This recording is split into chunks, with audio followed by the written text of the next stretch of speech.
আসসালামু আলাইকুম।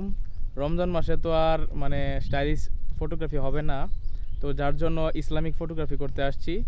একটা মাত্র টুপি, এই যে এটা সজীবের মাথায়, সজীব আমার ছবি তুলবে, ভিডিও করবে। আর এই যে পাগড়ি আছে, পাগড়ি কীভাবে বাঁধতে হয় এবার আমরা জানি না, কীভাবে মাথার মধ্যে পাগড়ি বাঁধতে হয় তো এটা জানি না, যার জন্য পাগড়ি নিয়ে ঘুরতেছি। তবে দেখি ইউটিউব থেকে দেখে এখন মানে পাগড়িটা বাঁধার একটা ব্যর্থ চেষ্টা করবো আর কি। তো যারা হুজুর আছেন আমার আইডিতে একটু কমেন্ট করবেন অথবা ছবি দিবেন যে কীভাবে আইডিটা বাঁধতে হয়।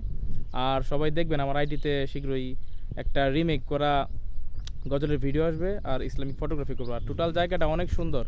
এই যে দেখেন, এটা আমাদের গ্রাম ভাটগাঁওয়েরই একটা জায়গা, একটা ফিশারির পাড় আর কি। একটা ফিশারির পাড় না, মূলত অনেকগুলো ফিশারি, কিন্তু জায়গাটা কোথায় এটা আমার এলাকার মানুষই চিনবেন আর বাকিরা চিনবেন না। তবে জায়গাটা খুব ভালো লাগছে। এখানে আমি পার্সোনালি এই প্রথমেই আসলাম, যদিও বাড়ির কাছে, কিন্তু কখনো আসা হয় নাই এতটা ভিতরে। তো জায়গাটা অনেক ভালো লাগছে। এখানে এখন তো গজলের শ্যুট করতেছি, তবে ঈদের পরে আশা আছে এখানে মিউজিক ভিডিও করার। যদিও এটা জায়গাটা এমন, এখানে সবাই নিয়ে আসাটা সম্ভব না, তবে চেষ্টা থাকবে অন্তত ভালো ভালো কিছু শ্যুট করার। বিশেষ করে ওয়েডিং ফটোগ্রাফি বা সিনেমাটোগ্রাফিতে ভালো ব্রাইডাল থাকলে ইচ্ছা আছে এখানে নিয়ে আসার। আপনারা যারা এখানে শ্যুট করতে চান আসবেন অবশ্যই। অনেক সুন্দর একটা জায়গা। আর জায়গাটা কতটুকু আমি আমার আইডিতে দেখাতে পারবো জানি না, তবে চেষ্টা করবো আইডিটাতে এই জায়গাটা নিয়ে ভালো ভালো ডেডিকেটেড কিছু ভিডিও বা ছবি তোলার।